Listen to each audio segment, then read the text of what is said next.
આજની મહિલાઓ પોતાના ઘર અને પોતાના દેશ બંનેને સારી રીતે જાણે પણ સાચવે છે ત્યારે મતદારોના મિજાજમાં અમે કરીએ અમદાવાદની યુવતીઓ સાથે વાત। દેશની પ્રગતિથી લઈ સુરક્ષાને મોંઘવારી મુદ્દે જાણ્યો તેમનો મિજાજ।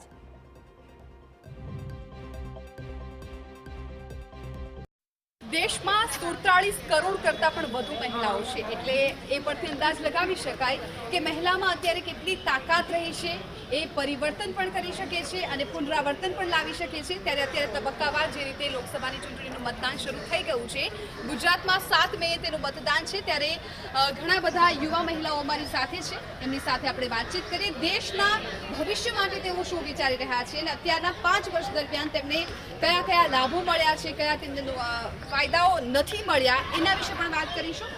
સૌથી પહેલા આપને પૂછીશ કે અત્યારે તમે દેશની જે સ્થિતિ છે એને ક્યાં જોઈ રહ્યા છો? પહેલાં કરતાં ઘણું ડેવલપ થયું છે।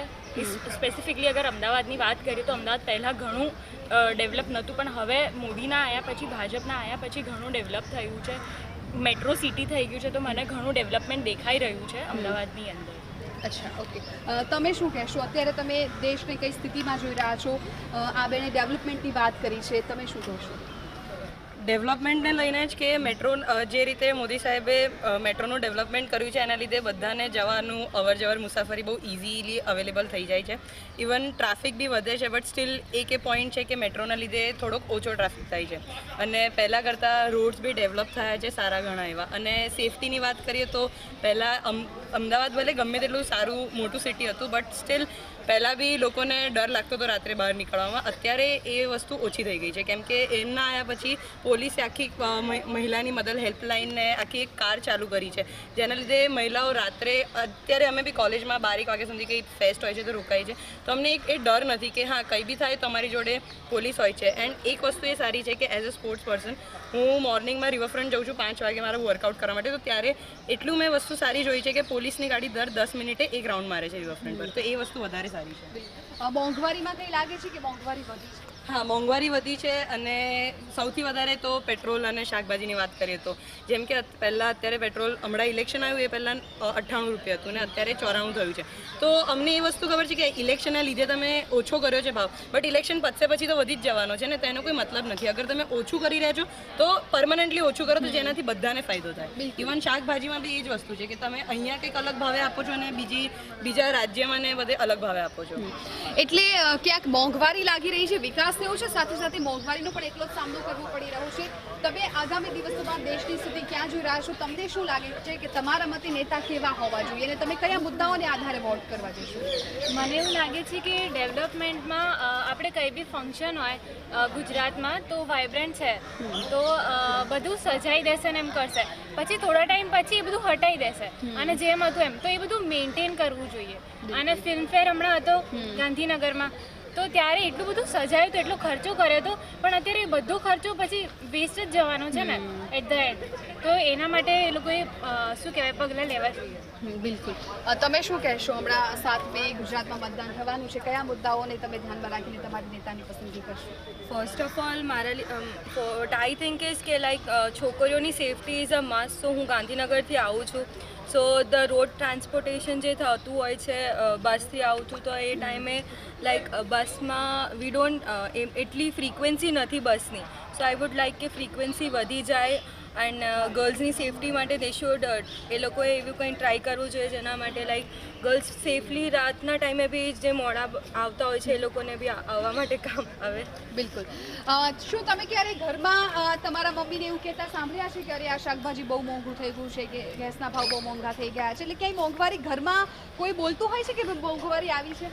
હા, શાકભાજી માટે તો બોલતા જ હોય છે કે ભાઈ પહેલાં કરતાં રેટ્સ હવે બહુ વધે છે અને મેઇન સૌથી વધારે એ લોકોને એવું છે કે વેજીટેબલ્સ અને ફ્રૂટ્સ બધી વસ્તુનું વધે છે અને પેટ્રોલનું ભાવ તો પહેલાંથી જ વધારે જ છે। અત્યારે ઇલેક્શન વખતે થોડુંક ઓછું થયું હતું અને એ છે કે ભાજપના આવા પછી બધી વસ્તુમાં ડેવલપમેન્ટ અને ઇન્ફ્લેશન જોવા જઈએ તો બસ સૌથી વધારે શાકભાજીમાં જ વધારે ફિક્સ થવાનું છે।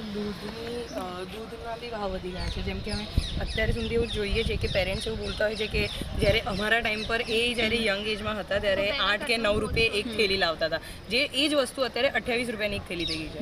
તો મતલબ રોજના 100 રૂપિયા તો એમાં જ જાય છે. તો જે લોકો જે ડેલી લેબર્સવાળા છે કે જે રોજનું કમાઈને રોજ ખાય છે એ લોકોના 100ની નોટ તો એક ખાલી દૂધમાં જ જતી રહે છે. તો એનો શું ફાયદો? પછી એ લોકો કેવી રીતે જ કરશે? ત્યારે આપણે જ પછી બોલીએ છીએ કે ભાઈ મજૂર વર્ગ વધે છે, આમ વધે છે, તો પણ આપણે જ ભાવને બધું ઓછા કરીશું ત્યારે એ લોકો બી કંઈ કરી શકશે ને. અને ડેરી પ્રોડક્ટ્સ અને વેજીટેબલ્સ એવી વસ્તુ છે જે બધાની બધાને necessary જોઈએ, બધાની નીડ છે અને એનું રેટ બધા અફોર્ડ નથી કરી શકતા. તો એ પ્રમાણે બહુ વધારે એમ જ છે. બિલકુલ. એટલે વિકાસ થયો છે ને સાથે સાથે મોંઘવારી પણ એટલી છે. રૂટીન લાઈફમાં જે વસ્તુ તમારે જોઈએ છે ખૂબ જ મોંઘી છે.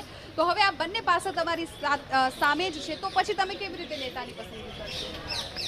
બહુ બધા ફેક્ટર્સ હોય છે જ્યારે ઇલેક્શન વખતે અમે માઇન્ડમાં રાખીએ છીએ અને મને લાગે છે કે અપોઝિશન બી એવું જ ટક્કરવાળું હોવું જોઈએ કે આપણે સરખી રીતે વોટ આપી શકીએ. હવે ટક્કર બી ઇમ્પોર્ટન્ટ છે કારણ કે આપણને ખબર જ નથી.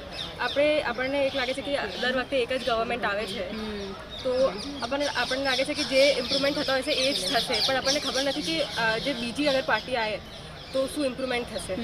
એટલે વિપક્ષ પર ભરોસો નથી, એ પણ ભરોસો જનતાનો નથી જીતી શક્યા. તમે શું કહેશો? એટલે વિપક્ષ પર ભરોસો નથી એવું નથી, પણ અમને લાઈક ખબર જ નથી કે અગર બીજી ગવર્મેન્ટ આવે છે ભાજપની સિવાય તો એ લોકો આપણા માટે શું કરી શકે છે. તો એવું હોય ને કે એક ગવર્મેન્ટ કંઈક બીજી પ્રોગ્રેસ લાવે અને એક ગવર્મેન્ટ બીજી પ્રોગ્રેસ લાવે બીજી ટાઈપની, અને આ તો શું છે કે હવે ભાજપ કેવી પ્રોગ્રેસ લાવે એમાં બીજું વિપક્ષ તો ખાલી શું કહેવાય ઓપોઝિશનમાં જ ઇન્ટરેસ્ટેડ હોય છે. તો એના કરતાં એવું કંઈક કરે કે બધા પાર્ટીઝ ભેગું મળીને કંઈક ઇન્ડિયા માટે કંઈક વધારે કરી શકે, એવા પ્લાન્સ લાવી શકે.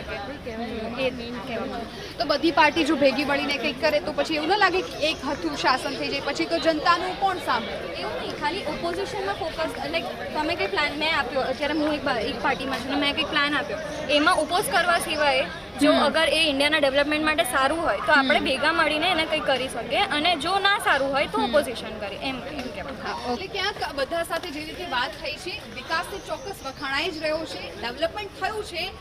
પહેલાંનું જો અમદાવાદ જોવામાં આવે ને અત્યારનું જો અમદાવાદ જોવામાં આવે તો આજે અત્યારે યંગ મહિલાઓ અમારી સાથે છે, ચોક્કસથી એમને ફરક દેખાઈ રહ્યો છે. પરંતુ સાથે સાથે જે રોજિંદા જીવનમાં જે વપરાતી વસ્તુઓ છે, પછી ગેસ હોય, શાકભાજી હોય, દૂધ હોય, આ તમામ વસ્તુ મોંઘી થઈ રહી છે. એક આ યક્ષ પ્રશ્ન અત્યારે સૌ લોકોનો લાગી રહ્યો છે. કેમેરામેન દીપક સેન સાથે હું જિજ્ઞાસા, TV9 અમદાવાદ.